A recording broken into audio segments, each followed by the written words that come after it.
Okay, welcome back everyone to another show of the Nick Leach Show. Once again, this is probably the last time I do this, but I am Nick Leach with Steady Eddie as always. We've got just a day full of ball coming to you. We're talking ball all day long, NFL. Lots to get into. We'll do our hot take rundown, and then we'll go through quickly and recap every NFL game. I think a way we're going to try to maybe do this going forward is do all of the NFL talk on Mondays, and then Wednesdays or Thursday show. So Tuesday show will be all NFL. Thursday shows will be all college football and whatever else we decide to talk about. Because we do got the Ryder Cup this week, Steady. So we got some golf we have to talk. So we'll do all that on Thursday's show as well. So expect NFL on Tuesdays again, and then whatever else we decide on Thursdays as well too. But Steady, obviously a great weekend of football. Hopefully you got a chance to enjoy it. No, I didn't enjoy any of it. It was I hated Sunday. The fact that two teams put up 50 points plus was terrible. And I didn't have any of those players. So, yeah, I was not in a good mood at all on Sunday. Oh, you're talking about from a fantasy standpoint. Yeah, that's all that matters. I'm in the opposite boat. Like, whatever the Lions do, if the Lions win on Sunday, nothing else matters. Like, I am completely happy with whatever else. Like, I could lose in all four of my fantasy leagues, and I don't care. But I did lose in all four of my fantasy leagues. Yeah, but the Lions won, so that should be some solace there. It's week 3. Yeah, hey, It's week 3. But the last 2 years under Dan Campbell, this team was what, 1 in like True. 16? I mean, yeah. The Lions are definitely good. I mean, they should have beat the Falcons too. I mean, we'll talk about the game, but yeah, I'm not dictating it just on that. Until the Lions can prove they're going to be consistent winners, which they haven't yet this year. I mean, they lost to the Seahawks, but they shouldn't have lost that game either. I don't know. I got some comments about the Seahawks moving forward in a little bit, but I yeah. bet you they're drastically different than my view based on that statement. Okay, yeah, it sounds like it could be. So that should be good. But the weekend went by way too fast for me because I think out of, the technical 48 hours that the weekend presents, I think I was asleep for about 24 of them. So, Jesus. well, maybe, I guess maybe not. So if you go, I don't know, maybe if you go like 50, call it 6 hours. So I fell asleep on Friday night at 7:30 p.m. and I did not wake up until 7 a.m. the following morning. But I tell you what, Damn. I do it like once a quarter, I guess you could say, but I've felt like $1,000,000 for like the last 3 days. Well, I bet. I mean, Jesus. No, I can't. I can never sleep that long. I'm sleeping like 6 hours max a night. Just I can't. Dude, once I'm up early in the morning too, it's dead. I can't go back to sleep. No, see, I'm the complete opposite. Is I can just keep. You'll have to drag me out of bed in order for me to get moving. So. Oh no, I'm a good. I mean, Saturday's a good example. So during college football, I passed out halfway or halftime of the Michigan game, which was a noon game. Woke up with like 6 minutes left in the game. I was like, well, I just missed the third quarter plus there. That's generally how I didn't take a nap at all yesterday. I was just too angry at everything yesterday. To take a nap. I was just tilted. I mean, that's fair. That's fair. But I guess I made all the sleep for you. But then, I mean, I don't know. I guess that doesn't count either. But like Sunday night, I fell asleep during the end of the third quarter or beginning of the fourth quarter of the Sunday night game, and then slept. That was what, like 10:30, you could say, and then I slept until 6:45, 7 o'clock the following morning. So, great, just a great weekend of sleep for me. Just really catapults me into the end of the year. So I'm super excited about that. Yeah, not me. I'm still grinding. Guys too angry to sleep. But no, I woke. Back to your point about waking up is I got up at like 3 a.m. I want to say on like in between like Friday and Saturday, and I think I got up, used the bathroom, and I was able just to go right back into the bedroom and just pass right back out. Like it was one. If there's one thing I do elite status in life, It could be, whether it's creating a podcast, whether it's playing golf. I think I might be one of the best sleepers in the world. No, not me. I'm super light sleeper. I'm up constantly, and That just sounds barely sleep. like a nightmare. I'd be pissed not off all the fun. time. I would be pissed off all the time. I think I am. It's the reason for my personality defects. It's fine. Just, It is just who I am. need the at this football to point. start going the right way. Well, just basing life on football instead of sleep. Something you can control, At this the other time you of can't. year, yeah. All right. Well, I guess that's a good way to segue into week 3 of the NFL. Probably one of the craziest weeks that I can ever remember, at least from just, I would say, a score standpoint of what we saw across the league. And we'll get into all that in just a minute. Shit football. It was shit football across the board. There wasn't a. We did say it, though. Unless you want to consider Saints, Packers, or Chargers, Vikings as a good game, it was shit football. Across the board. We prepared the people. We said the slate was not that good, and there was only a handful of games to really be interested in. And hate to say it was worse than expected. This is one of the worst Sundays I've ever seen in football. It was constantly just one team just not showing up to play football. Yeah, in almost every single game. Yeah, I mean, we're recording at 6:00 on a Monday here, so I mean, hopefully 2 Monday night games that are, save the weekend a little bit. But we did Let's say do that. Let's do that real quick. Just run down through Monday Night Football because in case our recording goes into the first game, we don't know what's happening. My question is the Monday Night Football curse going to stay on? Is someone going to have a season-ending injury tonight? Well, I Somebody think significant. Well, we debated that last week on the show because we were trying to figure out who has the ESPN game, whether it was, and I said it's whatever game Joe Buck and Troy Aikman are on. That's the game to watch out for. So I don't know if we have the official word of what they're on, but I'm pretty sure they would be on the Eagles and Buccaneers game. I would think so too.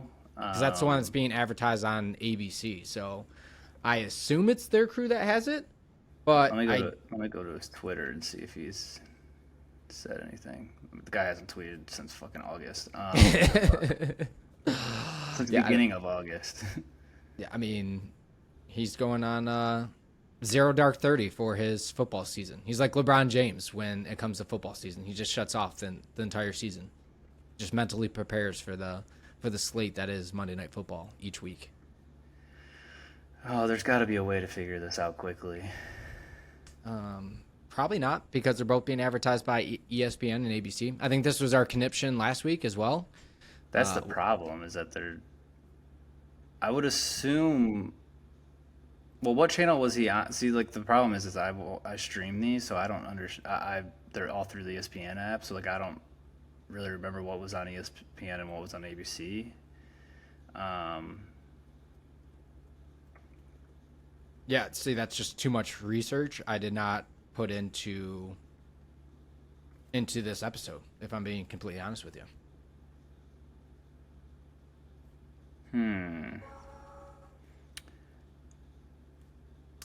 I just went to Twitter, and I was trying to see if I could find it real quick, too, and it says, Troy Aikman and Joe Buck on the call for Monday Night Football. Fucking awful. 2 people I cannot stand listening to. Like, I got news for you, buddy. They ain't going anywhere. Yeah, so this thing just says it's Monday Night Football, Team 1 and Team 2. How do you like? Yeah, I know that they're gonna be the guys that are calling the 2 games. Can you tell me which one is on which one? Well, and then you got the ripple effect of the Manning cast being thrown in there as well too. Okay, based on it sounds like Louis Riddick and Chris Fowler are on ABC, so that would put Troy Aikman and Joe Buck in Cincinnati for the Rams-Bengals game. So yeah, Joe Burrow, my pick. Yeah. Jesus, it's not a prediction. The guy's that I already be part hurt, of. so I mean, if he's even playing, I mean, I tried checking it right before we hit the record button. It sounds like he's still literally game time actual decision. Like they're not giving up away if he's playing or not. He did show up later than the other quarterbacks. Like AJ McCarron was out on the field, and so was stipend, and so they're both out on the field warming up hours ago, which would make me think he's probably not playing, but also he could have been somewhere getting some shots or something in that leg.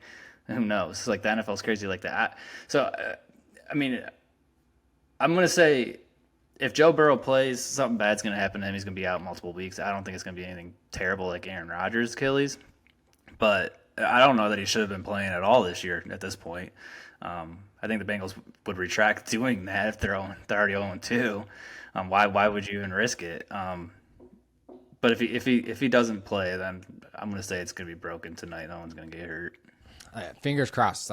The injuries across the NFL need to be stopped somehow, and I don't know. And that maybe this is the way to break it. Is Joe Buck and Troy Aikman curse being broken tonight? So yeah, Mike Evans, their ACL. Jesus, man, he got hurt. He's already out. Wait, Mike Evans? Or Mike Williams. Oh, Mike Williams. I was gonna say, I was like, no, Mike Evans is playing tonight. I was like, Mike wait, Williams, what? Sorry. Like that happened pregame? Mike Williams. Like Mike Evans is good. No, he's not getting hurt. Yeah, he's gonna be a dog tonight. All right. You need him for fantasy purposes. I don't actually. I don't have him at all. But I just traded. Well, I'll get to that when we get to the Dallas game. I'll get to. All right, let's hot spin this into our hot take rundown. Week 3. Are you ready, Steady? Mm-hmm. All right. First game on the docket that we have. So Thursday Night Football that started off with. We have Giants at the 49ers. Yeah, Niners will go as far as Brock Purdy will take them. Okay. Simple as that. Yep. My thought was the Giants have buyer's remorse for paying Daniel Jones $45 million a year. He's not making that much, is he? Yes, he is. It's like I don't think he is. It's in the 40s. It's definitely in the 40s. I don't know that it's that high. No, I mean it's definitely that high. All right, on to our Sunday slate. Falcons at Lions.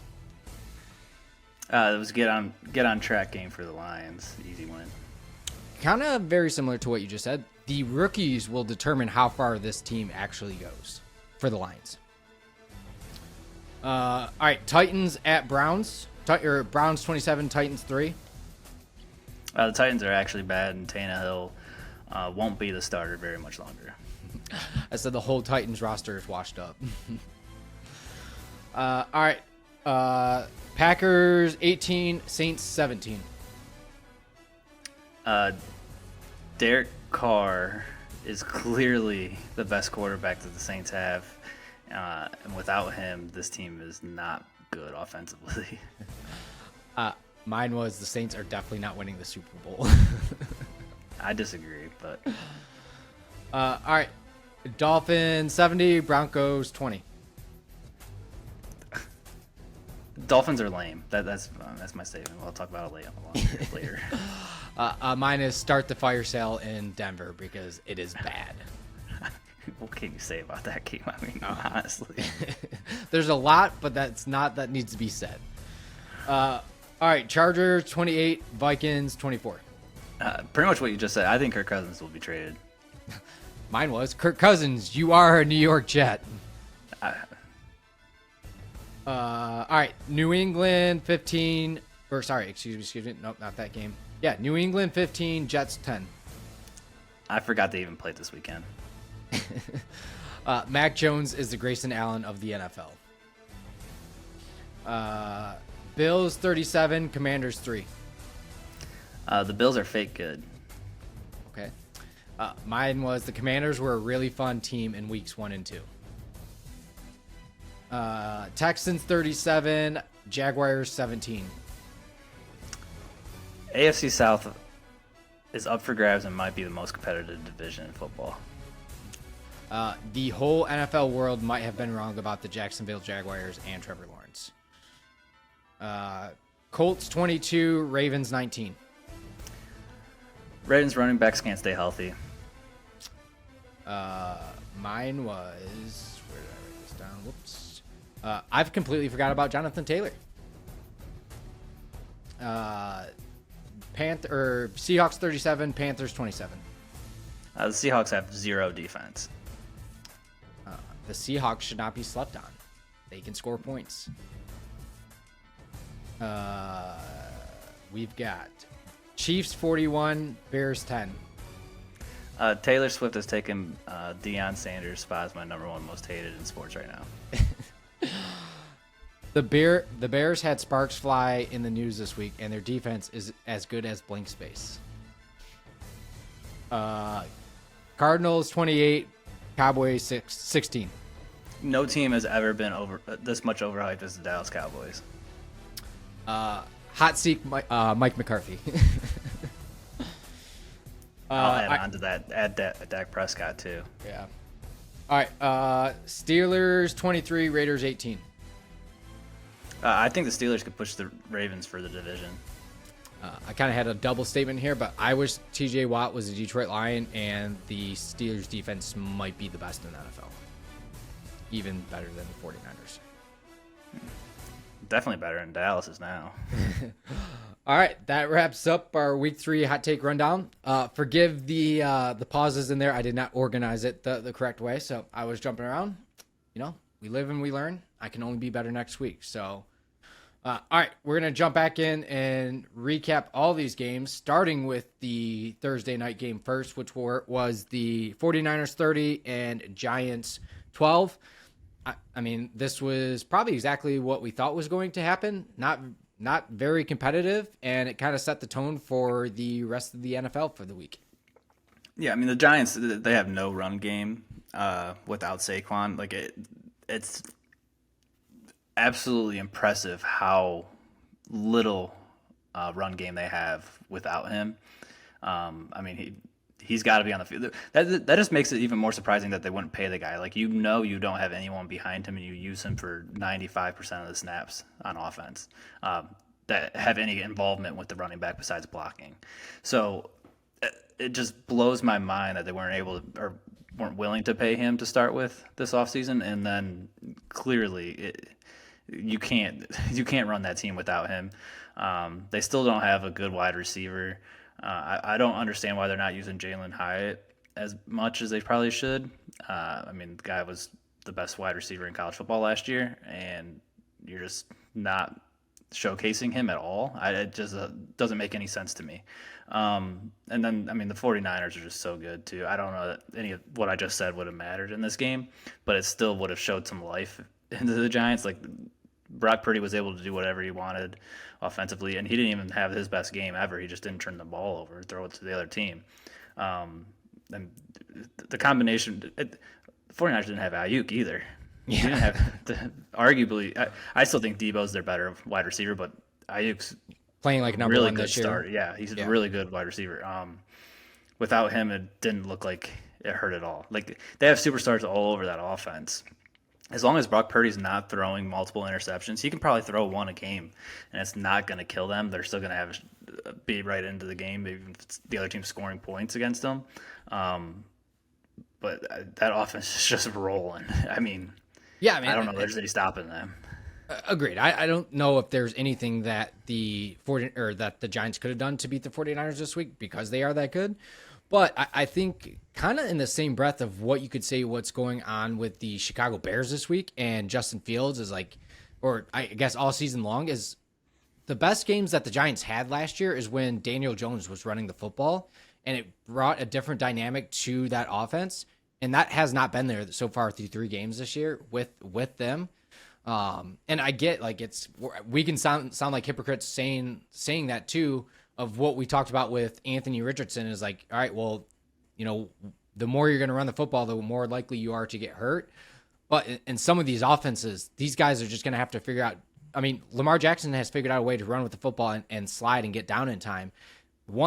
Richardson's going to have to figure that out. But between the Giants and the Bears, they have to at least get back to having their quarterbacks run the football, because it's both those offenses are so bad right now that they need some sort of spark somewhere else. And I think that's the only kind of last piece that they can try to use to get both of them going. Yeah, I agree. There was it Kenny Pickett maybe yesterday? There was a quarterback that was running yesterday, and I was like, oh my God, I've never seen a quarterback run so slow. He ran for like 25 yards too, and just like ran out of bounds.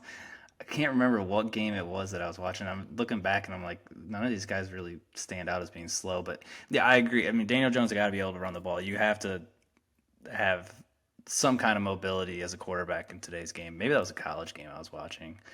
Can't remember who it was. Whatever. The Giants are they're screwed without Saquon too. You got to have some kind of run game. I mean, they could not put the ball on the ground to save their life. They had 29 yards rushing. Like, you're not going to win any games with 29 yards rushing. It's still, I mean, that's not even the worst performance of the week by far. I mean, there was 6 or 7 other teams that did way worse than they did this weekend.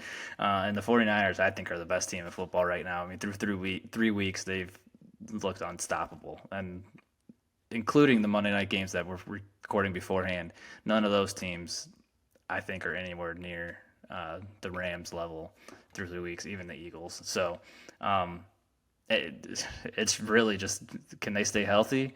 Debo's a little banged up too. He's got a few things going on with him. It doesn't seem like anything super serious, but as long as they stay healthy, I think this team potentially could go undefeated. Yeah, no, and I just wanted to circle back to the statement that we made earlier about Daniel Jones and his contract. So he signed a $160 million extension in the offseason for 4 years. So I guess you're right. It's not as much as $45 million, but it's still a $40 million contract that he's. Yeah, I don't think that puts him in the top 10. Yeah, it's got to be pretty close though. I still think there's some regret, and just based on some of the articles I saw over the weekend or going into the weekend, a lot of people not happy about that deal. Especially kind of what you said, when you got a receiver like Jalen Hyatt, who you took pretty high in the draft and can't seem to get him the football. Pretty big issue there. Yeah, he's not a top 10 paid quarterback. What's he at, number 12? I don't know. The top 10 ends at Josh Allen at $43 million. Okay, so I mean, so he's right behind there, but still, I mean, I don't know. I've not been the Daniel Jones truther like you have in the past, and I think you're just going to continue to see his type of games or type of. I think what the Giants had happen last season was a bit of a fluke, and again, that could be changed if he's starting to use his feet more and opens up the offense a little bit better. But I just don't see that happening with the sample size we've gotten of the first 3 games so far this year. I mean, to be fair, he's played 2 of the better defenses. At least 2 top 5 defenses in the league. And that first game, weird shit was happening. He also doesn't have wide receivers. I'm for what he's getting paid, he's probably fine. He's not a top 10 quarterback, and he's not getting paid like one. There's a bunch of guys on that list that don't deserve the money that they're making. It's just the NFL how it is now. You're going to have to pay a quarterback a decent amount of money if you want him to stick around. All right. I'm not arguing with that, but 2 teams going in 2 totally different directions, in my opinion, there. So, yeah, probably. All right, let's get to the Sunday slate. So first game first, we'll probably spend a little bit of time, is Lions 20, Falcons 6. I was lucky enough to be down there for the second straight week and experience a rowdy Lions crowd. And I will honestly say the crowd down at Ford Field was just as loud as week 1, and continue to stay just as loud because of the success that we saw on the football field. I mean, look, a lot of criticism was thrown Aaron Glenn's way. But I hope I know people are like, oh, like he deserves an apology. Like, no, this is kind of what we've seen out of him, is like the defense gets lit up and then, yeah, they'll bounce back. I need to see the consistency out of the defensive side of the ball before I start handing out any congratulations to anybody. Now, the one part of the defense that I thought was going to be an issue this season of what we ran into last year was the run defense. But, I mean, this team looked fantastic against Bijan Robinson and only allowed him to get 33 yards on Sunday. Yeah, I mean, that's what I told you was key to the game, too. I mean, Jared Goff didn't have a great game, and they dominated this one. Yeah, I agree with you. I mean, it's the Atlanta Falcons and Desmond Ritter. Don't talking about guys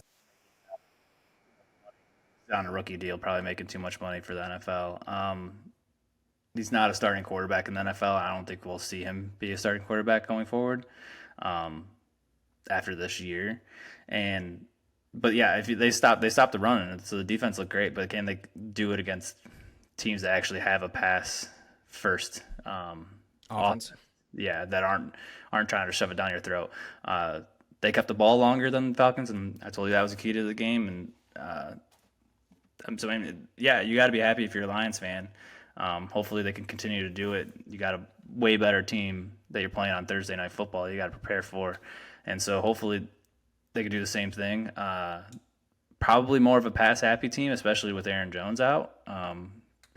From what you saw on this defense, there shouldn't be too much concern if they're doing what they did this weekend in the run. Make the young quarterback make mistakes. They're going to do it, and then put your offense in a position to score points.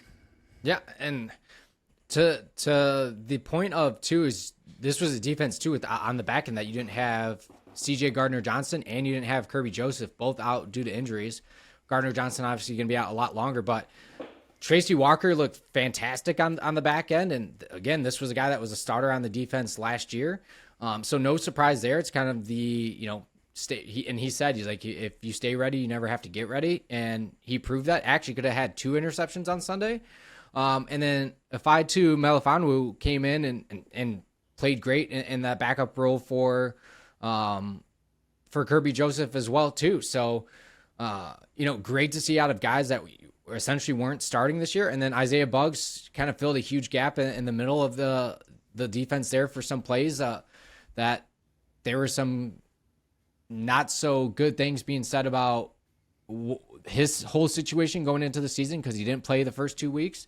So guys stepped up and, it's weird to say, but like when you see guys lose starting roles and then still come in and step up and play a big part, I think that shows you how deep everyone has bought into Dan Campbell and what we're building here in Detroit. So I think that was huge positives that probably weren't being talked about, during the game. Yeah, no, I agree with that. There's plenty of guys on the defense. I mean, I think our best defensive players are first and second year players. Yeah. I need a Brian Branch jersey ASAP because I think he's the most important piece to the defense. I mean, he had the best game out of anybody, and Nathan Hutchinson recovered a fumble. So I mean, yeah, I mean, I think it's those two guys, and then Jack Campbell in the middle. I think those are the three most important pieces on the defense. And as long as they're playing well, I think the rest of the guys will do their part to at least contribute. You don't need superstars out of anybody else. You need those 3 guys to be the 3 that hold everything down. So far, I mean, especially this week, they've all looked pretty good. I think Aiden, slower start. I think he might say the same thing. This was finally a game where he looked like he was on top of everything. Finally finishing the plays at least. He was getting pressures before, but the D-line was terrible through the first 2 weeks to get to the quarterback. And finally we did it and stopped the run too. So, yeah, I think this is a good start in the right direction, and you got big games coming up, so hopefully it continues. Yeah, I was gonna say, the offense is fine too. I still think you need Montgomery in this offense. Yep, and that's kind of the one thing I echoed watching the game on Sunday is, Gibbs is a great, I don't even know, specialty back, I guess is maybe what you'd call him, but like between the tackles, he just doesn't have that experience yet. So, you could tell a big piece of the offense was missing on Sunday without Montgomery in there. So hopefully, they come up with a way to solve that, because I don't think he'll be back for the Thursday night game against the Packers. But I will say Sam Laporta, not even from a fact of just catching the football and being a target out there, seems to always come up with a big block when the time matters. He was actually a huge part of that that QB bootleg sneak into the end zone for Jared Goff's touchdown on the end. He was set in motion and laid a big block on the linebacker, and that's the second time in 3 games that he's had that a big block like that to seal up a touchdown in the red zone, which I think that's a very critical piece that we may have missed out of a tight end in the past. Yeah, I think he's great. To get back to the running, I don't think Jahmyr Gibbs getting 17 rushes is how he's best used in the NFL. And then only 1 reception on 2 targets. Yeah, I just don't. I think he's a guy you need to get space and not. He's not the type of guy that's going to break a ton of tackles at the line, especially against the guys that are double his size down there. Get him out in space some more. But I don't know that the Lions have a good option other than to do it with him right now without Montgomery. Craig Reynolds ain't it. I just don't think they have that guy. So maybe you do have to – he's going to have to try to get 20 to 25 touches a game. That's going to be ideal while Montgomery's out. I guess that's what you're going to have to do. And then same with Porter, yeah, of course. He looks great. We needed another receiving option for Jared Goff, especially with J-Mo still out, because clearly Marvin Jones is not it. We don't really have a good second wide receiver. Some people will say it's Josh Reynolds, who was banged up before this game, so I don't even think he played much. And then Khalif Raymond. Those are like – those guys I don't think are big playmakers. They do like 1 or 2 big plays a game, but they're not consistent enough in how they run. So I was gonna say Khalif Raymond is like, he's the guy that the defense forgets about for like 1 or 2 plays each half, and that you can go to down the field too, which is a perfect role for him. And I think that's he's embraced that. But yeah, to your point, it's when J-Mo gets back, and as long as everyone's still healthy on this offense, that's when the offense should really, really take off, because besides Amon-Ra St. Brown, there's just not as reliable source out there for Jared Goff right now. But Laporta the last few weeks, he's got the most receptions as a tight end and the most yards, I believe. So that could be a huge development, for when the time J-Mo does get back on the field. Yeah, I agree. It's good seeing that he actually is panning out, especially out of the tight end position for a Detroit Lion draft pick, because that has not been the case in the past. And he's already looked significantly better than any of the guys we've had here before. Yeah, could not agree more. So great win for the Lions on Sunday, and big matchup for first place in the NFC North, going to Green Bay on Thursday Night Football. So to your point, I don't think we'll see David Montgomery yet again, maybe the week after, with it being a short week. So, we'll gear up and get ready for that one. But next game that we have to talk about, Cleveland 27, Tennessee 3. One of the most hilarious plays all weekend was out of Deshaun Watson early in the first quarter, where he decided to throw the ball backwards about 20 yards downfield. That was probably what the fuck was that? I think he was trying to pitch it back to Jerome Ford or whoever it was back there, and he even missed the wide open running backs. It was just pure comedy. You gotta know that ball's going backwards, so you just can't get rid of it. Take the sack at that point. I'm all for these guys trying to get rid of the ball as they're going down, especially in certain situations. But dude, you gotta know that ball's going backwards, and it's going backwards for a while. That was interesting. This game was just gross. Derek. The credit to the Browns defense. I guess that's really what the Browns defense didn't allow Tennessee to run the ball, and that's probably what won this game, because neither team looked that great. Deshaun Watson had a few good throws to Amari Cooper that kind of catapulted their offense, but without Nick Chubb, that team looks drastically different. And then Tennessee, I think, is just a really bad team. I think they're the first one to sit their starting quarterback or make some big moves. Like Will Levis will be playing this year at some point. How soon, we'll see. I mean, the rest of that division's 1-2 now, I think, too, right? Yeah. So I don't really have much to say. I mean, that offense is so bad.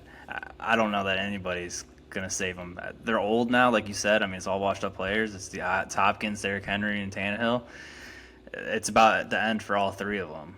Yeah, it's kind of, though, it was almost like maybe Tennessee, the front office knew it was the window was closing, essentially. Like this was a team that's only a couple years removed from being the number 1 seed in the AFC. Yeah. But again, that's, those windows don't stay open for very long, and it clearly looks like something is majorly amiss on the offense, and it's going to start right there at the quarterback. So you've drafted 2 quarterbacks in the last 2 years now, so clearly they've had the same thought as well too, that it's only a matter of time before the Ryan Tannehill experiment is done in Tennessee. So not much else to say besides that game. It was just pure ugliness on the side of Tennessee, and Cleveland capitalized while being at home. So I do need to correct. The Colts are 2-1, so they're leading that division. Everybody else is 1-2. Okay, well, look, caught yourself early. All right, the next game is Packers or Saints at Packers. A game that they actually showed. Pissed me off. Yeah, I think it pissed a lot of people off. This was a game they showed highlights at Ford Field when New Orleans went up 17-0, and they showed the highlight, 17-0 at the half, and then even through the third quarter, still 17-0. It's like, the Saints got that one in the bag. And then as you're walking out of Ford Field, it's like, wait, the Packers actually came back and won? How? Yeah, most of those people don't know. I'll tell you exactly how. I was most interested in that. This was one of the most interesting games, in my opinion, just because of what happened pretty much right after half. Derek Carr got hurt. Thankfully for the Saints, it seems like it's not going to be that bad. He'll probably just miss a few weeks, which not good for them in that regard. But he shouldn't be out for the year. I think it was concern over a broken clavicle at that point. Yeah. And the game drastically changed after that. Jameis Winston, I think there was just one missed field goal for the Saints, which, I guess that's drastic in a game that you lose by 1. But at the same time, the offense just could not do anything consistently. Green Bay controlled the ball the second half. There was multiple. You can't even blame the defense for that fourth quarter, because they were on the field the whole time for the Saints, and they stopped Green Bay multiple fourth downs in that second half to get the ball back too. So it was just a great job for Green Bay coming back in that game. All the credit to Jordan Love and getting that offense going, but at the same time, the Saints without Derek Carr looked real bad. Jameis Winston's not it. I don't know. I guess they're going to have to play him. Unless you get Taysom Hill to get some reps. I don't know, which I guess is always a possibility with the Saints, but I think that team's drastically different, which also could not be true, because Kamara's back next week too. So correct. Yep. I don't know that. I don't know if you're a Saints fan. I don't know that there's super concern about anything. I think Derek Carr is definitely the key for you going deep into the playoffs and winning playoff games. But as for the division, it's not that great. I mean, we'll see what happens. We're recording before Monday Night Football. We'll see what happens with the Bucs. They could be 3-0, so you'd be down a game in the division. But Falcons lost, and I don't think they really look that good. And the Panthers are not good. They just don't have the offensive power to keep up with teams, regardless who their quarterback is. So I think this division is still very winnable for them without Derek Carr, but that's a brutal injury, because Jameis Winston's definitely not the guy. I mean, you go to, just going and looking at the box score, right? It's even in the 18-17 game, it's like, all right, clearly both offenses were struggling quite a bit here. But there's nothing that, you even look at Jameis Winston's 10 for 16, but it was only 100 yards. So just not efficient enough for that offense. But who knows of where I would say, mental state of the players. When you see your starting quarterback goes down, I don't care who you are, especially when he doesn't come back. that sends a shockwave through the entire offense that you could feel like your season just went up in smoke, because that's the guy that you essentially picked to lead your team throughout the year. So, yeah, I again, to your point, it's just an AC joint sprain. So it sounds like maybe 4 weeks he could miss. So I guess the whole goal for the Saints is don't lose, 4 straight games on top of that. Yeah, it could be less. I mean, it's really just based off how mobile his shoulder can be and can he actually throw. I mean, he played the first possession of the second half, and that was on a third down play that he got sacked. So they immediately punted after that, and then after that, Saints had 6 plays, 3 plays, 5 plays, 3 plays, and then they did have a decent drive, 8 plays for 47 yards towards the end of the game and missed a field goal. So they could have won the game at the end of the game, but at the same time, they gave the Packers the opportunity to come back into this one. Yeah, and looking ahead very briefly, I think the Packers will get a true test of where this team's actually at when they do face the Lions on Thursday. They played Chicago week 1. Chicago's clearly the worst team in the NFL. They just barely lost to the Falcons, who the Lions beat up on Sunday. And then they beat an injured, Saints team, which I get they had to come back from 17-0, but this is truly, I think, if you ask anybody throughout the NFL, the Lions are kind of their first test of, a team that's expected to make the playoffs is the better way to put it. So I think we'll learn a lot about not only the NFC North division, but the division as a whole going forward, between these two teams of the Packers and the Lions on Thursday. The Packers are still missing pieces too. I mean, they don't have Aaron Jones. They didn't have Aaron Jones the last 2 weeks. Christian Watson, their best wide receiver, hasn't played yet this year. I guess those guys are both probably super questionable for this week. Aaron Jones maybe less so. Christian Watson, I don't know that he's going to play at all the next 2 weeks still. I would be surprised that they don't get these guys in, especially because they didn't put Christian Watson on IR or PUP to start the year. So that makes me believe that he's going to try to play this week. But I think those changes how that offense works. I think Jordan Love's a capable quarterback in the NFL. He's proved it, I think, through 3 weeks. We've talked about Daniel Jones, Ryan Tannehill, Desmond Ridder. He's better than all those guys, and those guys are starting in the NFL. So I think it's going to be an interesting game, and it's in Lambeau, so we'll see. We'll preview it more on Thursday show. Yep. Yeah, I get confused with that too. So, all right. Next game is the fun one. Dolphins 70, Broncos 20. Yeah. So Dolphins are lame. That's why I said losers. They're losers. How do you not set the record? I looked it up. Yeah. There's only been twice in our lifetime before this game, so this is the third, that more than 59 points have been scored, and that's the top 25 games in the NFL. Ever. We've seen it twice in our lifetime. Who were the other games? We won't see this again. One was a Saints game. I'll look it up again. One was a Saints game. One was... can't remember the other one. Well, if we make it to 60, I think based on, numbers here, I think there's a chance we see it 3 times again. I wouldn't rule that out of the question. I would take those odds. To get to 60? But by when? I don't know. 59 or more has only been scored 3 times in our lifetime, including this past Sunday.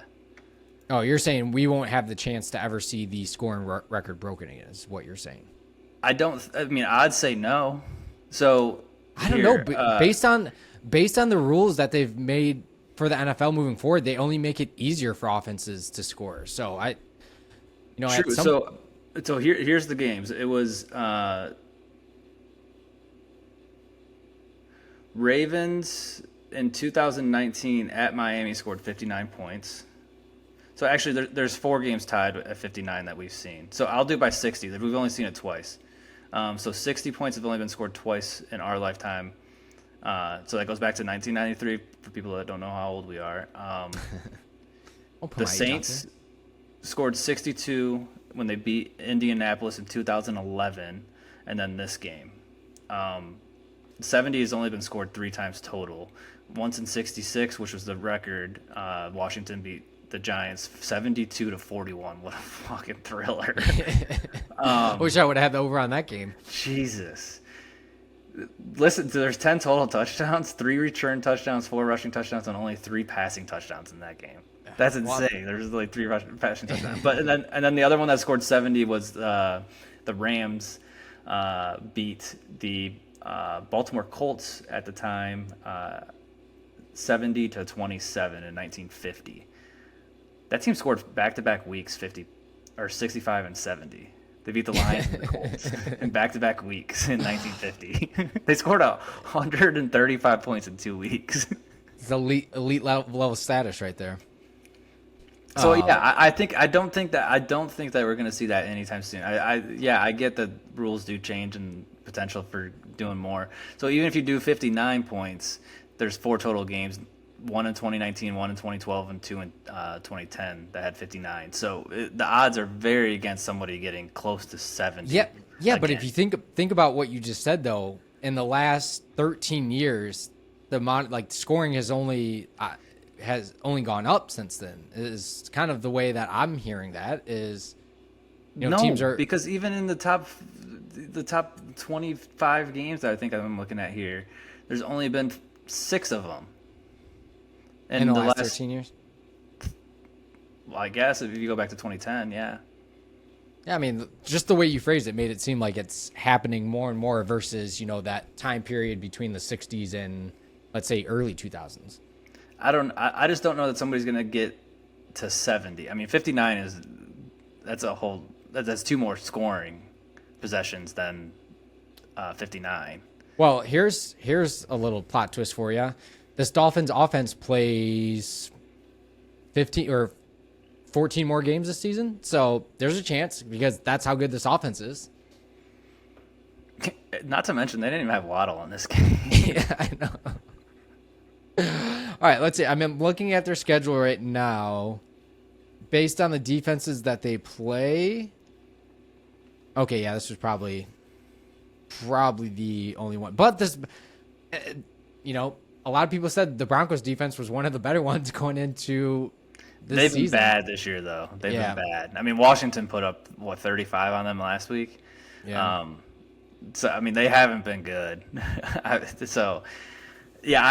looking at the defenses, I don't think so either. I mean, the Panthers still have a decent defense. They've shut down teams. I get the Seahawks just put up a bunch of points on them, but 70 is crazy. You got to kick that field goal. I'm sorry. And then everybody's saying it was class. I was like, okay. They're up 70 where was the class before that? The touchdown before that, or the touchdown before that one? The game was over quickly. Like you could have prevented more scoring at any time in that game. Where was the class at that point? Just kick the field goal. Who cares? It was 35-13 at halftime. Yeah, like come on. Class though at the very end. I guess here's a question for you. How do you fix the Broncos? You got to get rid of Russ first. I saw a tweet earlier. It was trade Russ to New York, to the Jets, trade Judy to the Lions, and there was another player in there too. Or maybe bring somebody in for Sean Payton. I can't remember what the third one was, but it was like this full rebuild time in Denver for Sean Payton. But I thought that was notable for Judy. The Lions were included in that. I was like, I would not be opposed to that at all. God, Sean Payton looks so dumb right now especially after running his mouth this offseason. But what he said about Nathaniel Hackett when he came out and said this is last year's coaching job was one of the worst of all time. And he's 3 weeks in, and it actually looks worse than it did last year. To be fair, no, the offense is scoring some more points. The defense looks drastically different, though. The defense went from like an 8 to a 0. I think if you ask Broncos fans, I think they would rather lose games the way they did last year, not scoring points, versus teams just going off on you. Oh yeah, I mean that's total embarrassment. 70 points. That's unheard of. That doesn't happen. I just read off all these games. It's the fucking 50s and 60s that the last time that somebody scored 70 points in a game. That's the third time only that somebody scored 70 points just for reference too. Yeah, it's absurd. I mean, they went 2 touchdowns in the first quarter, 3 touchdowns in the second quarter, 2 touchdowns in the third quarter. Let me actually pull up their drives. Did they ever? They didn't score less than 14 points in any of the quarters. Did they ever punt the ball or anything? I'm doubting. If he no, scores right? 70 points, I don't think there's a chance to throw a punt in there. Okay, here's all of Miami's drives this game: touchdown, touchdown, touchdown, touchdown. 4 and out. They actually went for it on a 4th down in the first half. Touchdown, touchdown, and then they had one play at the end of the first half to end the half. And then the second half, they went touchdown, touchdown, touchdown. They did punt once, touchdown, touchdown, and then they went for it on 4th down again. Yeah, real classy. Wait, maybe what they do? That was the one that should have kicked the field goal. Why did they do? Yeah, that? they just took a knee. Yeah, they just. Oh, that's the class. They just took a knee on 4th down. Yeah. That's a disgrace to football. Yeah, I mean, so I guess what you. Punt it. Yeah, they were playing. That was like true Madden mode. I did see someone tweet after the game, so I had to get my anger out. And it was a Denver Broncos fan, and they ended up running the scores like 214-0. I was like, that's about the only way to get your bearings back. But so they had 13 drives, 10 touchdowns, 2 4-and-outs, and 1 punt. Insane. Yeah, they could have easily had 90 points. Yeah, what a game. That was a fun one I was getting all, because I've got Raheem Mostert in one of my leagues, and just the notifications just left and right were just popping off for his touchdowns. I was like, it's a great day to have a Miami. You could have had, I bet you if you started the entire Miami Dolphins lineup as a fantasy football lineup, I guarantee you would have beat any single person you went against, no matter their alternate lineup that they put against you. Yeah, as long as you had Tyreek, Mostert. Yeah, you have their 2 running backs. Tyreek. Chan is how you say his name, not Chain. He fixed that today. Yeah, did you see he that? wasn't happy. Yeah, he wasn't very happy about that. Well, the Miami website even had it wrong. Chan, which is going to take some time to get used to saying somebody's name differently. But and then Tua, or did you see? God, I don't even know what his actual name is right now. Even Mike White got to come in there and throw it around for 2 throws. No, I was going to say the wide receiver. I honestly don't know what his name is right now. Robbie Chosen? Yeah, is it Robbie Chosen? What is his name actually right now? Well, it used to be Robbie Anderson. Robbie Anderson. Yeah. Yeah. But so what is his actual? I don't know what he's called right now. I don't know what his real name is. Is it just Robbie Chosen? Did he change it again? Yeah. I think it was Chosen Anderson, and then he changed it to Robbie Chosen, I'm pretty sure. Okay, so we first went to. I knew he changed it twice, so we just went to Robbie Anderson Chosen or Robbie Chosen Anderson. And ESPN has it as Robbie Chosen. Okay. Well, he changed. He had something before that too, and I didn't want to. Whatever. Who cares? But he scored a fucking long touchdown too. Yeah. Oh, what a football game. They probably would have put up 100 with Waddle in the game. Yeah, no kidding. That would have been. I'm living for that day. But no, if you're Waddle, you got to be pissed that you did not play in this game. I'd be so annoyed. I'd be like, "Are you kidding me? I did not get to play in one of the most fun games ever in the NFL." Yeah, that's what you dream of as an offensive player. Just like every time you touch the ball, it's going for a touchdown. I did see the stat that came out too after the game. I'm pretty sure the Broncos had 24 missed tackles throughout that entire game, which seems actually like a little bit when you look at the score. Well, so you said they had how many? 24 missed tackles. I was going to see how many they actually had. They ended up still having 82 tackles on the team, which is still a high fucking number. I mean, they ran Dolphins ran 1 million plays. All right. Not much else to say there besides, thoughts and prayers to Broncos fans right now. All right. No, actually, before I go to this next game, and I know we'll talk about the Bears game in a minute, what would you rather be right now, a Broncos fan or a Bears fan if you had a gun to your head? Well, they play each other next week. I know that. I didn't know that. That's why I wanted to ask before I forgot. Oh, you for sure want to be a Broncos fan. There's no hope in Chicago.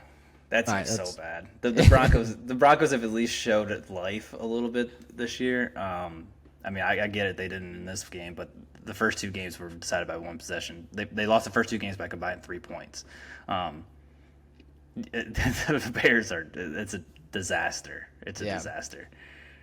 Especially with all the hype they had coming into the season. Like, Justin Fields is the next thing. He's still got it. No. Psych. But before we get into the game, just quick breaking news. Joe Burrow is playing tonight, so Okay. Thoughts and prayers. Monday Night Football curse just is on watch. Grim Reaper might be out. Jesus. All right. God. Thoughts and prayers, Joe Burrow. All right. Yeah, I wouldn't have played him because of Monday Night curse alone. I wouldn't have played him. Bad vibes. I'm on the record saying I wouldn't have played him. So if he gets hurt, it's on them now, not me. Blood's off my hands. It's not. It wasn't me that said it. I All told right. him not to play. And I got T. Higgins, and I need him to score points tonight for my 1% chance of winning a fantasy game this weekend. You're thinking about his health and wellness more than you are about your own fantasy team. Credit to you. Yeah. All right. Ask me that at 3 o'clock yesterday. I would have been saying something different. I was so tilted. I turned off football for an hour and a half because I was so tilted yesterday. Just to mentally get a break. Dude, I was so I literally came back to my desk and I was like, all right, I pulled out work yesterday. I was so annoyed. I was like, I'm gonna work for an hour or two. I was like, I gotta do this at some point. I'm gonna do it now just because I cannot watch another second of football right now. and the NFL screwed us. Could put 3 games on in the 4 o'clock. Yeah. That's so stupid. There should be at least a minimum of 4 at 4 o'clock. At least 3 is so. I bad. would love a perfect split. Give me like 5 and 5. Like, I assume it was CBS that the Chiefs and Bears were on, but I heard that CBS cut that game at halftime and went to something else. Yeah, it was bad. All right, we've got a couple games before we get to that one. Oh my God! What a Sunday! All right, Chargers at Vikings. Probably the best game from the weekend. I think we actually said we thought this might. This game was fucking tough to watch from the beginning of it too. I think we still did had the say Lions this game, so you didn't see that. What happened Correct. in the first half? But based on the score, we very much anticipated this game and how it unfolded. Yeah. So the Chargers were the team that decided they didn't want to lose any further. They ended up winning this one 28-24. Well, I think Brandon Staley tried to lose this one. But he didn't. They got it done. Justin Herbert had a phenomenal game, going 40 for 47, 400 yards, and no interceptions. And he was not the best quarterback on his team that day. You're saying Keenan Allen was better? Keenan Allen, dude, that was a rope. You missed it because you were at the game, but you might have saw a highlight, but that was a rope. Mike Williams. Yeah. And Kirk Cousins didn't have a terrible game himself. He went 32 for 50, 367 yards, but he did have 1 interception. So, just 2 teams that are almost exact clones of each other, I would say.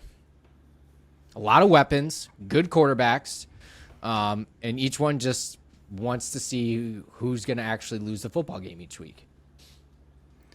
Yeah, I mean, Mike Williams going down for the Chargers, I think, is crucial. I think the Chiefs are going to end up walking away with this division easily again. I mean, the Broncos suck. We'll get to the Raiders later. They suck.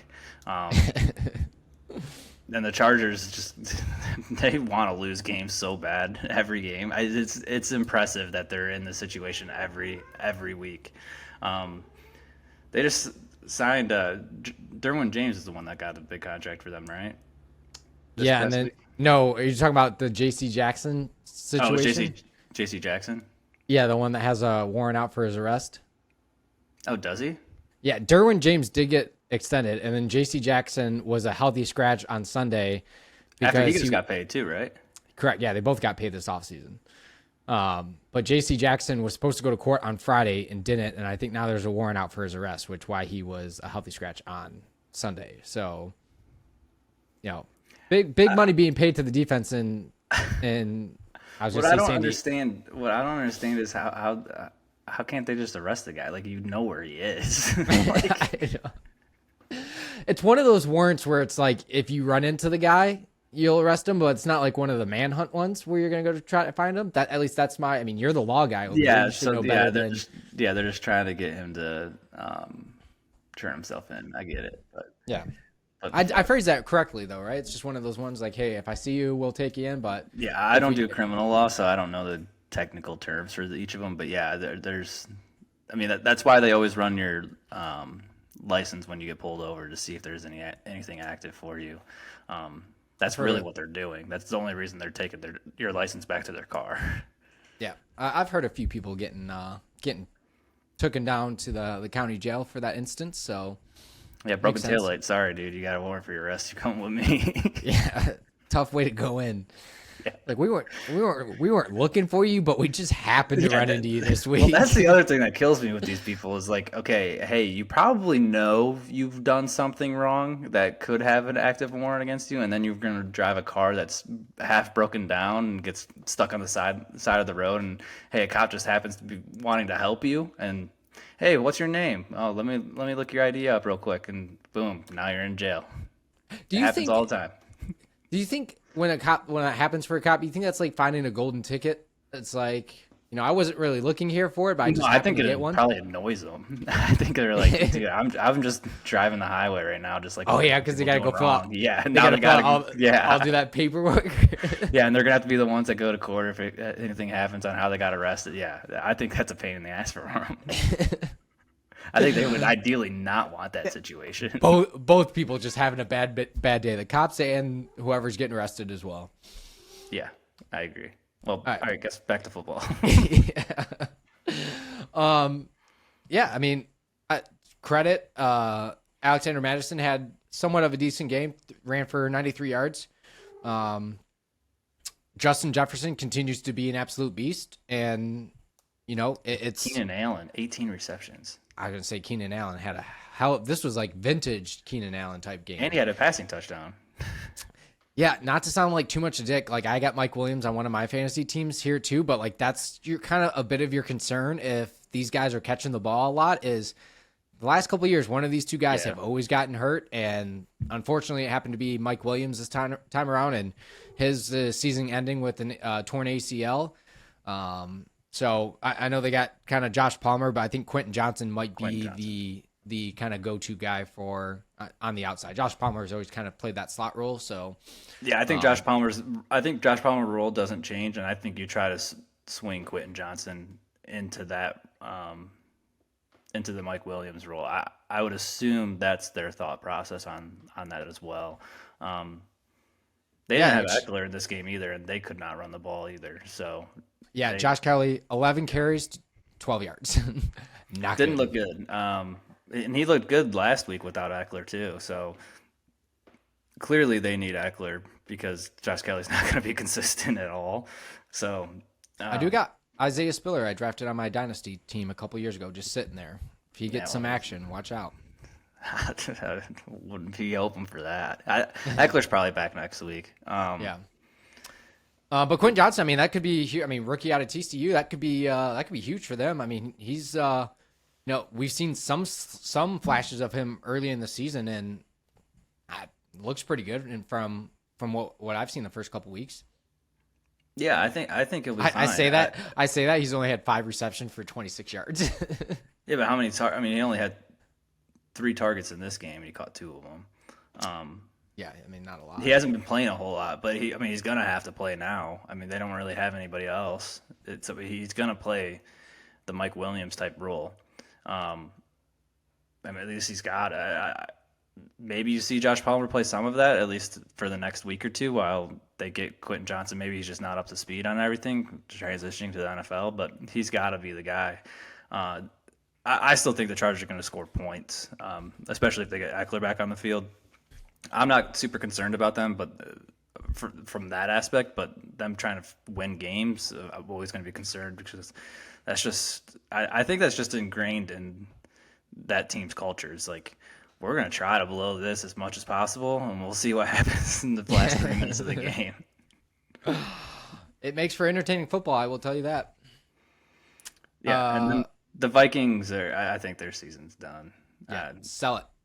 And that will tell you exactly what the front office is thinking. And I guarantee you the Jets are calling. I think the Jets want a QB bad because I think they're in that win now role with how they built that roster this year. And even after, Aaron Rodgers is older, but they have a ton of young pieces with that Jets organization. So you only need that rental player for this year. And Kirk Cousins is on the last year of his deal. So Yeah. I would do what you can to try to get him in the door and let him play out the contract, and he'll go end up playing somewhere else next year after the fact. Or, the Jets could get crazy. If you do have some success with Kirk Cousins, you trade Aaron Rodgers in the offseason. So he would just retire. I don't think he's playing anywhere else. I don't think he wants to play anywhere else. No, I think what he would do is he would figure out a way to end up take like and the Vikings. No, I was going to say take like a major pay cut and go play for the New York Giants and just torture the Jets organization by winning the Super Bowl in their face. Are you saying same career path as Brett Favre? Yeah, I think writing on the wall might be there for him to go to Minnesota. No chance. I would hate that. I mean, if you're him, there's no way you're going to go play for the Giants despite the Jets, but you would spite the Packers easily, and the Vikings still have a good offensive core. Or he tries to end up in Las Vegas with could see that with Devontae. But I don't know if Devontae will be there next season either. Yeah, so, maybe not. All right, next game, Patriots 15, Jets 10. If you like smash mouth Big Ten football, this would have been the football game for you. Yeah, this game was disgusting. I'm pretty Zeke sure Elliott back? Zeke Elliott back? No. Okay. I mean, some are saying. I don't think so. It's another weird game where they had to run the ball because of weather. I think Zeke's fine, but I still think Ramondre Stevenson's still back there.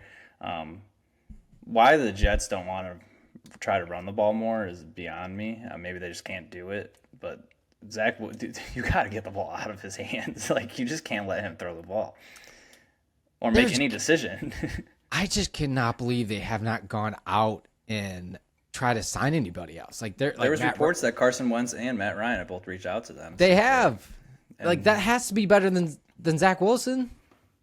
I would think so. What is the reason? Why do they think are they secretly trying to tank for Caleb Williams? Is that something the Jets could possibly be trying to do right now?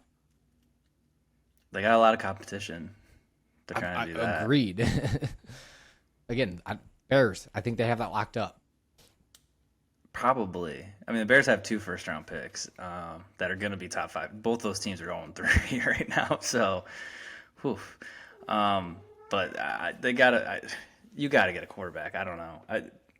And if you're going to trade for somebody that's on another team, you're going to have to do that ASAP because there's no way the guy's going to come in and play week 1, at least effectively.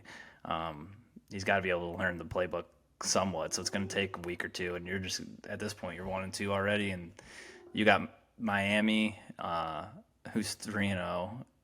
And you got Buffalo, who looked good this week.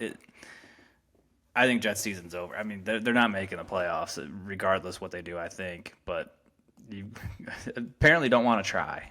Well, did you see the guy with his teeth? Yeah, yelling, and it almost coming out of his mouth. Yeah. There was a lot going on the sidelines of this game. You had that guy yelling his dentures to come flying out, and then you had Michael Carter, the third-string running back, yelling at the running backs coach about God knows what, and then you had Garrett Wilson yelling at Zach Wilson about not getting the football. So, things are going downhill very quickly for the New York Jets. Yeah, it's over. They're going to be brutal to watch. And at some point, the defense is going to start giving up too, and they're just not going to look like themselves because they're going to get banged up and they're going to get tired, and it's going to be like, dude, it's the same shit every time. It's like we stop teams to 15 points and we have zero chance of winning the game. Yeah, because Zach Wilson is that bad. Yeah, tough. Two teams that I don't think are going to be in the playoffs. So I don't think so either. All right. Your cat also does not think so either.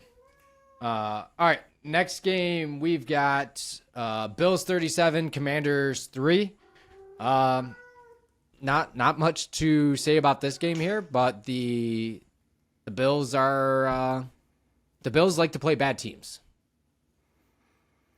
Yeah, Sam Howell got just destroyed this game. I mean, he was due for a bad game. I mean, he's looked pretty good since he's took over the starting reins for Washington.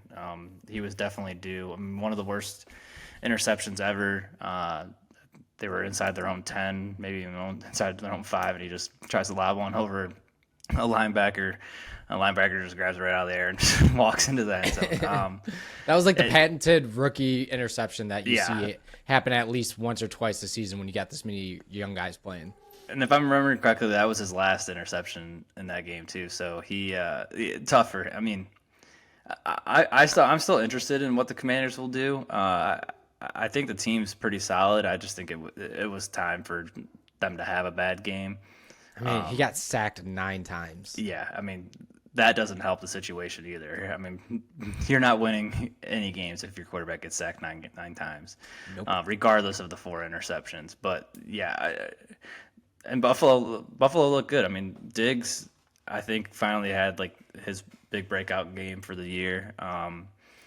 Was just open all the time, and I mean, James Cook is seemingly being a good usable running back for them that they've been missing a lot with Josh Allen. So maybe just week 1 was a fluke. And as long as Josh Allen's not throwing interceptions, which he's definitely known to do, I mean, this team's gonna win a lot of games. The defense is good. The rest of that offense is really good. I mean, Gabe Davis had a game too. We'll see their tight end situation is different. I mean, Kincaid's going to get compared to Sam Laporta. I think they're totally 2 different guys. And Buffalo also still has Dawson Knox, who still plays a good amount and is a solid NFL tight end. So I don't think the comparison's as warranted. Sam Laporta doesn't have any competition in Detroit. But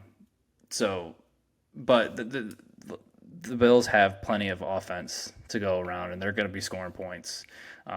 Josh Allen's a gunslinger. He's going to throw interceptions, and it's going to lose them games. But I'm not worried about them securing one of the wild card spots because the rest of the AFC is not great. Especially, we'll see what happens Monday Night Football. But I think there's going to be 2 teams from the North. I don't know if maybe the Chargers can figure it out and win some games, but the AFC South is a 1-team division.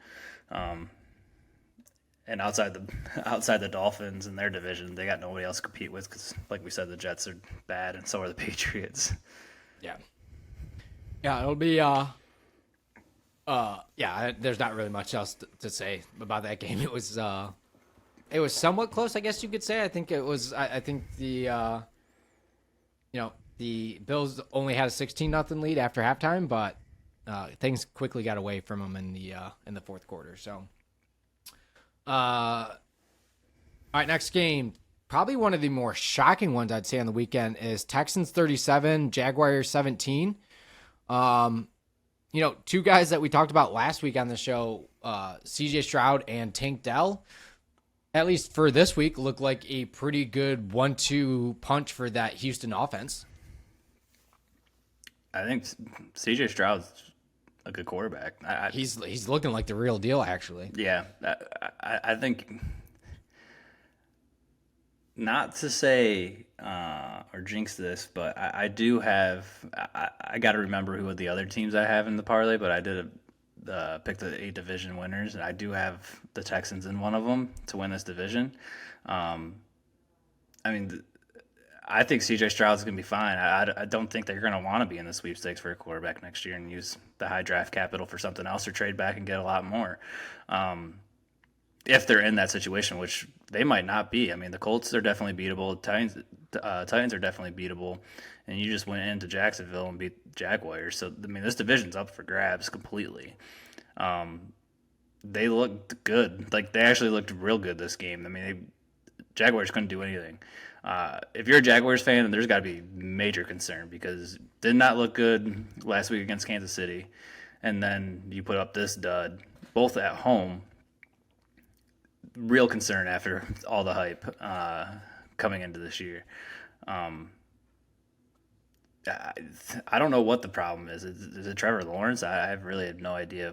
Yeah, there wasn't anything to maybe point at besides the defense. It's not like, I mean, the offense, yeah, maybe struggled to punch it in the end zone. I didn't catch a lot of this game, but yeah, I mean, when you're having a rookie quarterback lead a team and put 37 up on you, it's clearly your defense just did not come ready, or just maybe the deal is with CJ Stroud is that you don't know enough about him yet, and it's hard to game plan for it. But definitely the most shocking, I say, game that I ended up looking at on Sunday after I got back from the Lions game. Yeah, I mean, it was pretty much in complete control for Houston the whole way through. Like, there was never really a concern that Jacksonville was going to get back into this thing. And CJ Stroud might actually just be the real deal. And he's on his way to easily win Rookie of the Year. Yeah, I mean, he set the rookie record for most pass attempts without a interception so far to start a career. So, pretty impressive shit. One. Yeah, he broke that and didn't throw one through 3 weeks. Yep. Got over 900 yards, too. I can't remember the other two quarterbacks that did that in their first 3 starts, but I know they were Hall of Famers. So, great company to be a part of. And it's not like he's got great guys to throw to. I mean, his top guys are Tank Dell, a rookie, and Nico Collins, and then Robert Woods. Like, that's not anything crazy. Yeah. And he's getting it done. Yeah, Texans. Look out, Texans. You might even pull J.J. Watt out of retirement. All right, next game, Colts 22, Ravens 19. Gardner Minshew getting it done. Him and Zach Moss. Well, Zach Moss had a phenomenal game. But this could also be more so of the Ravens not getting it done as well, too. So, yeah, this is a weird game, too. I don't really – there's nothing – just like Jacksonville, I don't know what you can really point at offensively. Maybe more deep threat down the field. It seemed like they were very conservative in play calling. I mean, Gardner Minshew did also step out of the back of the end zone in this game. So don't think that he was just perfect in this game. But, I mean, he's a backup quarterback. He's not expected to be the guy long term. Yeah, I just think this was a weird one. And also, Justin Tucker missed a 60-yard field goal, so could have won the game, but he missed that, and that changed it. So, just one of those weird ones. I mean, good for the Colts. I mean, they're winning a division right now with a rookie quarterback and then a backup through 3 weeks. So, I mean, you got to be happy with that. Josh Downs, rookie wide receiver for Indy, maybe a good supplement for a slot guy with Michael Pittman on the outside. I think a lot of people are forgetting that Michael Pittman plays in the league. You don't ever hear his name ever. Still a good guy out on the outside. So I think Gus Edwards also got hurt, so I think that maybe played a factor. I mean, listen to the guys that the Baltimore is playing in the backfield: Melvin Gordon and Kenyon Drake. That is how old can you be back there? Well, be careful before we start throwing around how old allegations around. Because Kenyon Drake's 29, he's old. Yeah, well, he's Melvin Gordon's 30. Yeah, both about the same age as us, Steady. So. And Gus Edwards is the youngest of the bunch at 28, and that's like talking about like a 54-year-old playing running back. I like to think my legs can still move pretty good, but maybe not by NFL standards. Well, luckily for them, I think Gus Edwards is only a concussion. Luckily, like that's a good thing. Better than J.K. Dobbins or anything else that's happened to this team in the past. True. Yeah, the injury list for the Ravens, if you haven't seen it, is insane. I think on both sides of the ball, I think they have like 8 or 9 injuries on the offense and 8 and It's 9 injuries like on the every year. defense. It's every year. Yeah. It's insane. At some point, you guys got to realize, like, hey, maybe we need to do some strength and conditioning a little differently, or nutrition. I don't know. So you just got to change it all. Like everybody that works in those departments just got to be done. And Well, I think people were calling for whoever it was last year or 2 years ago. There was a big stink about it on social media that they were calling out the nutritionist and the well, yeah, because they had strength. the players report card stuff come out. Correct. Their Yeah, that's what it facilities was. and like all that kind of stuff like was dead last in the league. And hey, no Yeah. wonder they're the most injured team every year. Yep. Yep. Yep. I mean, those cards line up. So Yeah, I'm still not worried about the Ravens though. I still think they're the favorite to win that division. I'm not impressed by.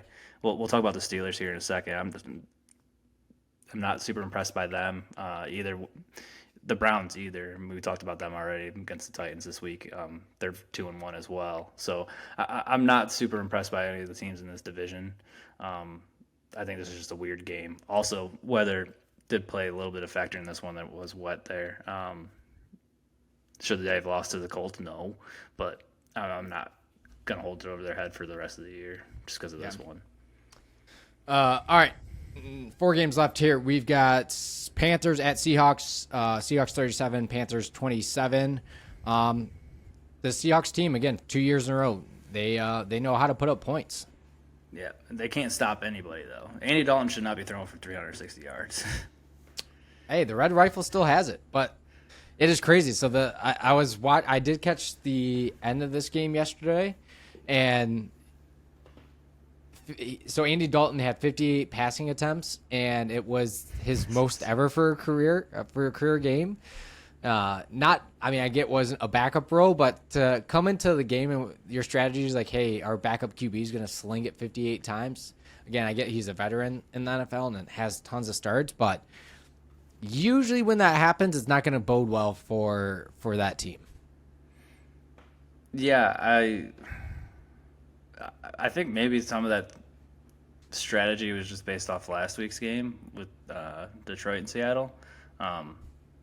Seattle can't stop anybody. I mean, they're going to get 25 points against them every week if they have a competent quarterback on the other side. That defense is not good. I mean, Adam Thielen tore him apart for 145 yards. Adam Thielen. Like, that shouldn't happen. Yeah, I'm not high on Seattle. I mean, it's a 49ers division.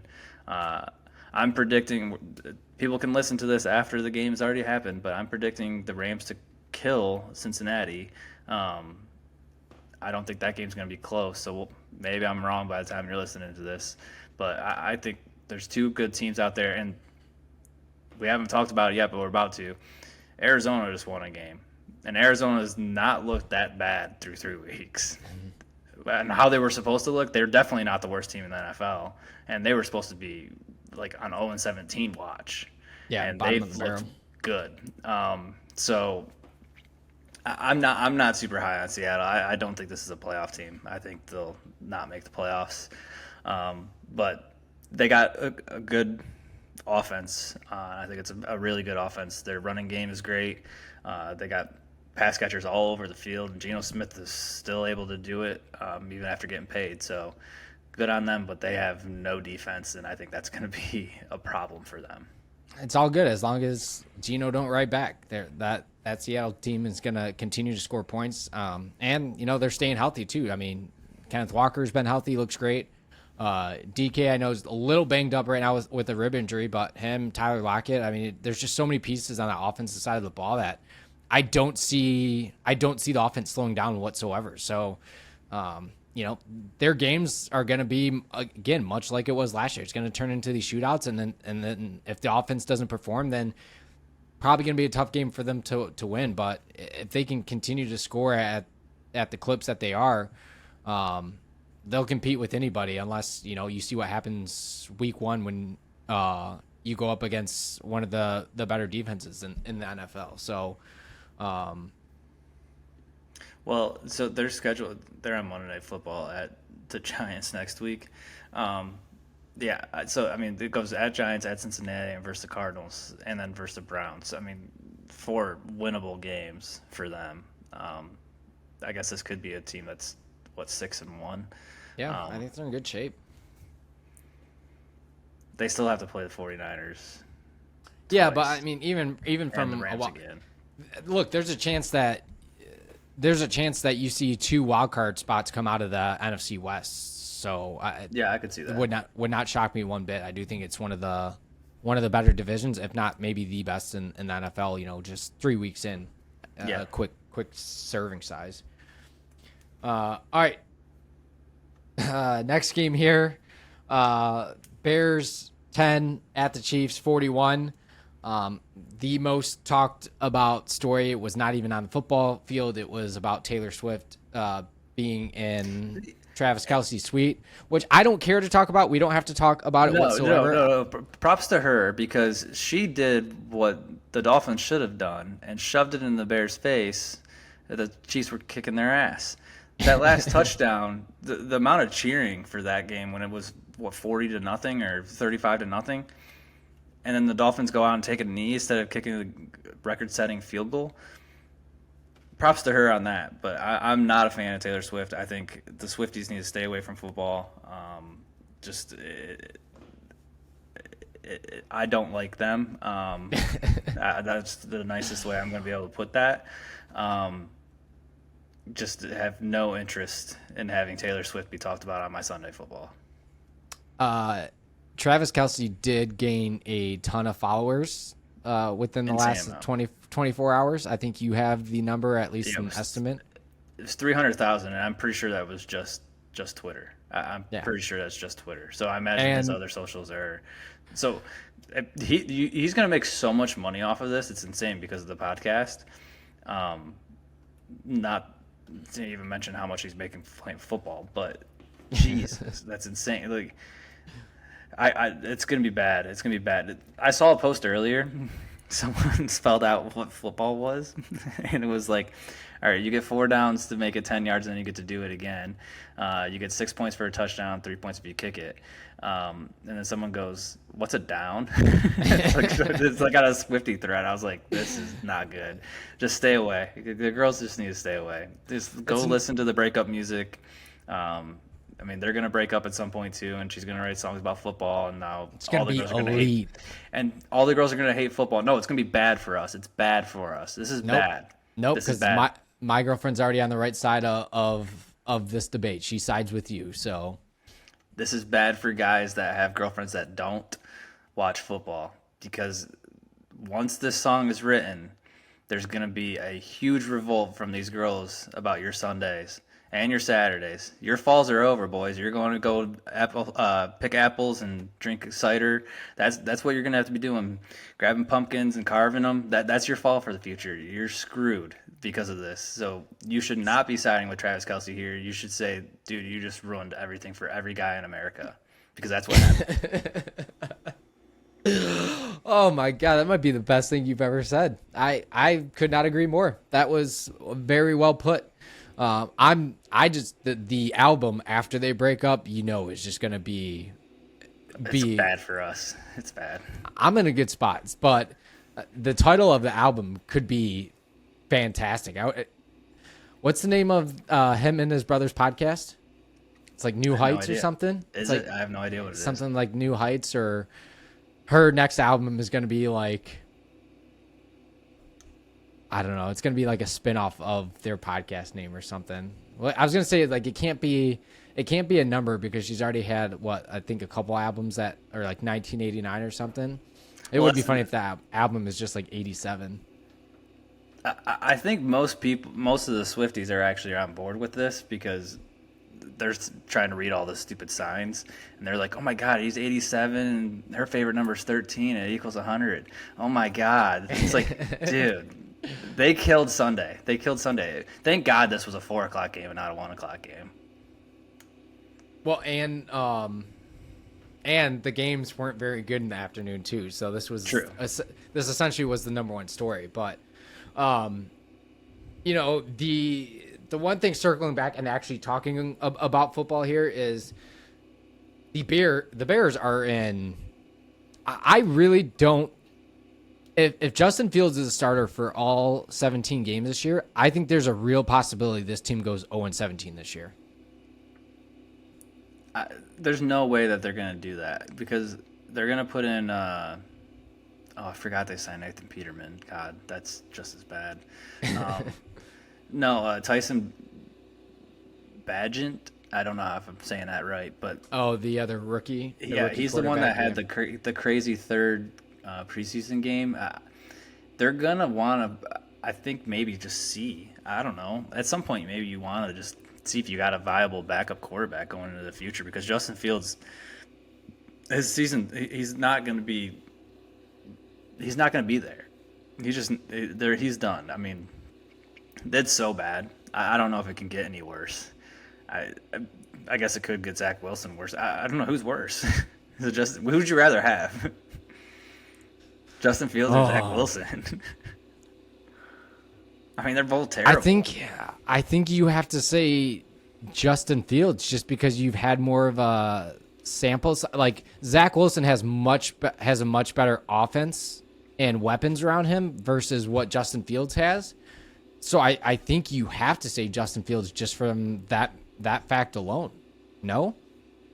Justin Fields has I don't know. I want to pull up there. I'm trying to pull up there. How do you do comparable stats on this Pro Football Reference? I don't know. I'm not a stats guy. I'm an eyeball test guy. God, I don't think I want.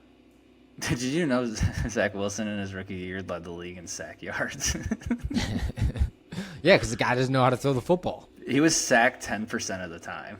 He's averaging in his 3 years being sacked 9.6% of his dropbacks. That's going to make for a short career just from a body holding up standpoint. But I think I'm taking Wilson. No way. I think I have to. You look at the team he has around him this year. Okay, they've played 5 different. So Justin Fields has played 5 more games. Zach Wilson's got 3 more wins than Justin Fields does. Fields has the yards, completion percentage, but I mean he's played more. Zach Wilson's thrown more pass yards per game. He's thrown 3 less interceptions, but only 10 less touchdowns. They're both terrible. I mean, this is awful looking at this. I mean, the rushing stats is not fair to compare because Justin Fields is a runner. Yeah, but you got to pick one. So you're going Zach Wilson? I think so. I don't know. I'm just glad I don't have to deal with either one of them, and I'm happy one of them's in the Lions division. Well, Justin Fields has thrown 4 pick sixes. I know a thing about that. Okay. I just said Zach Wilson gets sacked 9.6% of the time. Guess what Justin Fields' percentage for sacks is? Based on that laughter, I'm going to say like 16.8%. 13.3. It's absurd. This guy's getting 13% of the time he's sacked. That's so bad. Well, there's your game plan just moving forward. Blitz Zach Wilson and blitz Justin Fields. Oh, my God. This is insane. All right. You got anything else from the... Zach Wilson. All right. Anything else from the Chiefs are back. That first week, I think that they've righted all their wrongs. The offense is rolling. I will say Juwan Taylor, the tackle that got away with all those false starts and lining up in the backfield for the Lions against the Lions, has been benched 2 weeks in a row by Andy Reid because he continues to get illegal formation penalties called and false starts called on him too. That's so funny. That's a little nugget. Make Lions fans sleep a little bit better at night. All right, next game. I lied. I did say earlier that the Jaguars-Texans game was the most shocking. This was the most shocking game, with the Cardinals winning 28-16 over the Cowboys. A Cowboys team that looked untouchable, but Cowboys, I think, have come back down to earth quite a bit. This is the Cowboys team that we saw last year. The big news for them going into this game is they lost Trayvon Diggs for the season with a torn ACL that happened at practice. But this game was never really in contention for them whatsoever. The Cardinals handled... You would have thought the Cardinals were the Cowboys and the Cowboys were the Cardinals based on how those two teams played. Yeah, in one of my dynasty leagues, I traded away every Cowboy I have. I don't own a Cowboy anymore. Traded away Pollard and CD Lamb. See ya. No interest in having anybody that Dak's involved with because he's a terrible quarterback. I think Josh Dobbs may be one of the most surprising stars so far this year. I mean, he hasn't like blown anybody away with anything, but he's been super effective. Hasn't thrown an interception. I mean, they've been in all these games. I mean, they lost to the Commanders week 1 by 4. They lost to the Giants by 3. He's getting the job done. It's very interesting Cardinals team right now. I still don't think they're very good, but I mean they're playing great offense, and somehow they shut down Dallas with a million weapons on that team, and I cannot figure out how they can never figure out how to score points. It's got to be Dak is just that bad. I mean, Tony Pollard, CeeDee Lamb, Michael Gallup, Brandon Cooks you brought in. Like, I just don't understand. Definitely Mike McCarthy on the hot seat after that one. That's an insane game to lose. Maybe they just look past them and they're going to be fine next week. I also think Trayvon Diggs being out is going to hurt that defense a lot. Maybe that proved to be the point there too. So Dallas, I think you got some problems to deal with going forward. That 2-0 start means absolutely nothing after losing a game like this. Well, and here's a stat from our stat guy, Luke. Decided to put in our group chat earlier today a comparison between Jimmy Garoppolo and Dak Prescott. And the stats of kind of where they're at through their career is alarming of how identical they are. And Jimmy G is a guy that's been traded, 3 times now? Or yeah, well, 3. Yeah, 3 times. Yeah. So a guy that, no one really cares because he's a game manager and can't get the job done. I'm going to read some stats off of what Luke sent to us earlier. So mind you, Dak Prescott has played in 23 more games than Jimmy G has, but the completion percentage throughout their career, Jimmy G leads that 67.6% to Dak's 66.6%. Not a good completion percentage number there. Dak Prescott does lead passing yards by about 10,000 passing yards. It's like 25,500 to Jimmy G's 15,000. Pass yards per attempt, Jimmy G leads that 8.2 to 7.6. Pass yards per game, Dak does lead that 255 to 194. Interception rate, Dak Prescott has 66 career interceptions. Jimmy G has 48. I think the big part of this is that Jimmy G, aside from that, has played in two NFC championships, been to a Super Bowl, and Dak Prescott has not. So was a bit of an eye-opener for me. I've never been a Dak guy whatsoever. I've always said that Jimmy G gets it done and wins wherever he goes. And, people are making the argument of, well, he just gets carried to those victories. No, I think that's why the interception topic is such a big deal when you talk about Dak Prescott, because they did get into the red zone on Sunday late, could have made it a very close game, and he threw a costly interception at the wrong time, which ended up sealing the game for the Cardinals. So that's why those touchdown as an offense against arguably coming into the season the worst team. The Cardinals traded away one of their better defensive linebackers. Just they were actively trying to tank this year, and they've honestly we thought they were doing the best tank job ever. Maybe they were trying to give this game to Dallas, and they just couldn't do it. Yeah, that's how bad Dallas. So I think just a team that looked phenomenal the first 2 weeks, but we did say at the same time too, this was a team that got carried by their defense both games to start the season, and we haven't seen a lot out of this offense just yet that they've actually needed, and it did come down to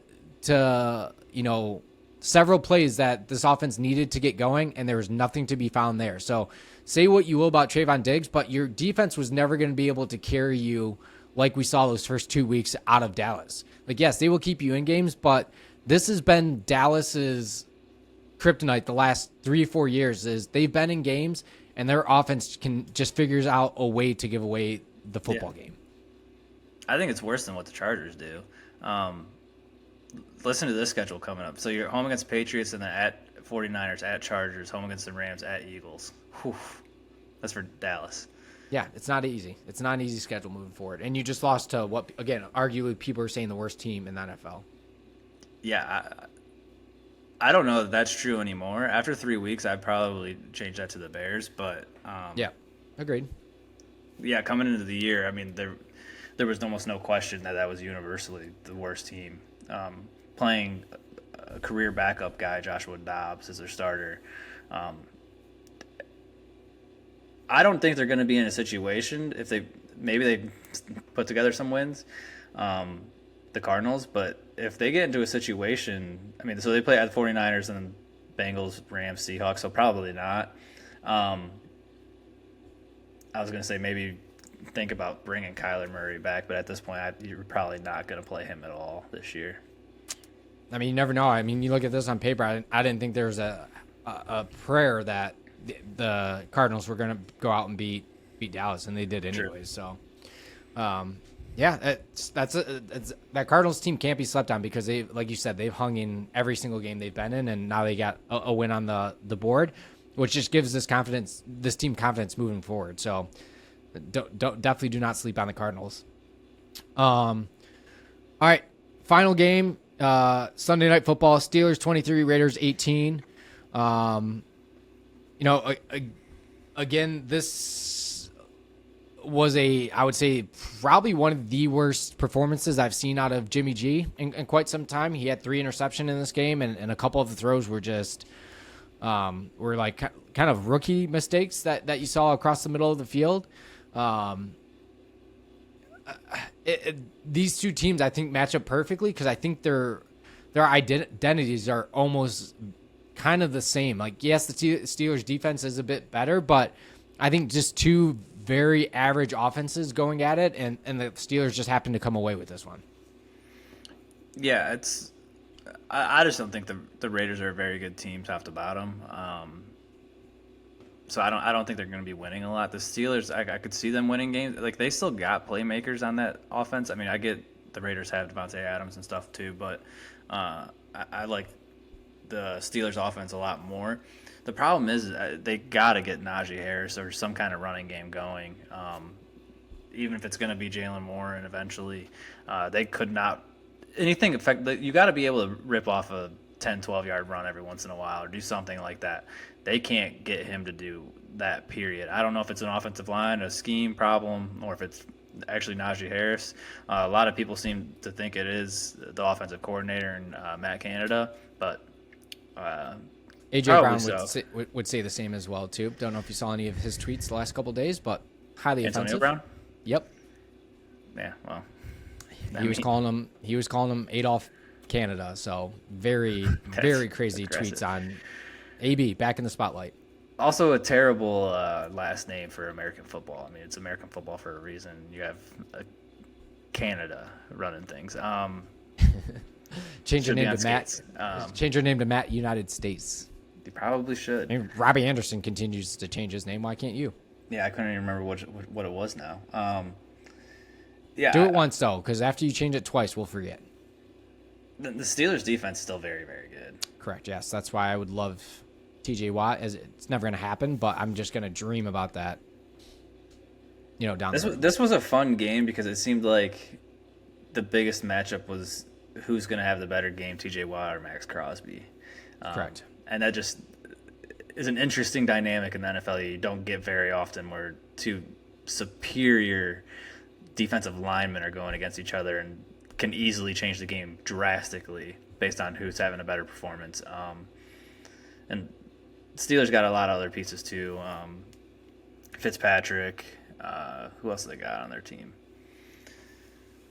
Somebody else. Isn't they got another big name? I don't know. But their linebackers are still Patrick Peterson. Oh yeah.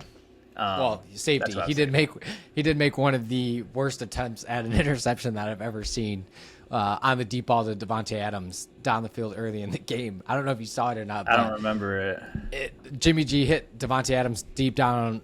I think it was like maybe 40, 50-yard touchdown. And Devontae Adams had already caught it, was rolling into the end zone, and then Patrick Peterson jumped up in the air and like he was trying to go for an interception, but it was long after the ball had already been caught. I must have missed that. It was pure comedy. And then George Pickens, I sent in the group chat last night, the block that George Pickens tried to make last night was just I think George Pickens was that Kenny Pickett running that one? Yeah. And then he tried doing that block. First off, Kenny Pickett was 5 yards past him at that point, and then there was three defenders between him and Kenny Pickett when he just jumped. Well, my thought is like he was trying to go sideways so he could try to take out all three guys at the same time too, and he ended up just somehow jumping in between all three of them and not even into hitting them. It's like when you hit the wrong button playing Madden. Yeah, that's exactly what I was gonna say, but George Pickens, I don't think he actually knows the plays. I think he's just out there running around playing street football. That's the vibe I get when I'm watching him play. He's in the perfect offense for that because, I mean, they had Antonio Brown for years doing the same exact thing. Just, hey, go out there and get open somehow, and hopefully your quarterback figures out how to get you the ball. I mean, he looks good. I mean, Calvin Austin, I thought looked good in this game. I mean, that deep pass Kenny Pickett threw to him early in the game, that was a nice pass. People, I think, are forgetting, too, they don't have Deontay Johnson. I mean, if Kenny Pickett can figure out to play games like this and just be efficient, this team, and they can get some kind of run game going, this team can be very good when fully healthy. And compete. You know, you've seen the injuries with, the Ravens now, the injuries with the Bengals. Browns, still a question mark in my opinion. But, yeah, AFC North going to continue to be at least competitive throughout the entire season. It's a defensive bloodbath. We'll see what Cincinnati does. We're recording right before Monday Night Football, as we said multiple times. But I don't expect them to win that game. And they by far have the worst defense in this division. So if they get in a defensive battle, it's not going to be good for them. Yep. Couldn't agree more. So, yeah, I mean, that pretty much wraps up everything that we had to say about the NFL, at least for week 3 so far. I mean, we'll talk about the 2 Monday night games on Thursday's episode or Thursday's show once we get to that point. But I mean, as we're recording now, it's the end of the first quarter. Eagles 3 for the Eagles and Bucks game. So we have not missed a lot in that game so far, Steady. So looking forward to catching that. But DeAndre Swift's kind of left off right where he was last week with already having 5 carries for 38 yards. So.